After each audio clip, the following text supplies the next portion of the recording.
A4C సంతోషముతో యెహోవాను సేవించుడి, ఉత్సాహగానము చేయుచు ఆయన సన్నిధికి రండి. ప్రార్థన.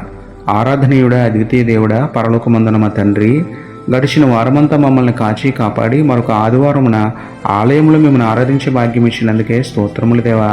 కంగారుగా బయలుదేరడం కాకుండా ముందుగానే సిద్ధపడి, నీరసంగా కాకుండా ఉత్సాహంతో మీ సన్నిధిని చేరి సంతోషంతో మిమ్మల్ని స్తుతించే హృదయం మాకు అందరికీ ఇవ్వండి దేవా.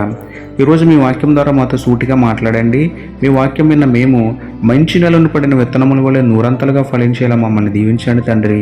మీ శరీర రక్తములైన రొట్టె ద్రాక్షారసములను యోగ్యముగా స్వీకరించి మా మరణాంతం వరకు, మీ రాకడ పర్యంతం వరకు మీ ప్రేమను ప్రకటించే ధన్యత మాకు ఇవ్వమని వేడుకుంటూ, మా దుఃఖాన్ని నాట్యంగా మార్చి మీకే స్తుతులు చెల్లించుకుంటూ, నమ్ముట నీ వదననైతే నమ్మువానికి సమస్తమును సాధ్యమే అన్న విశ్వాసంతో యేసయ్య పరిశుద్ధ నామములో ప్రార్థించి పొందుకున్నాము పరమ తండ్రి. ఆమేన్.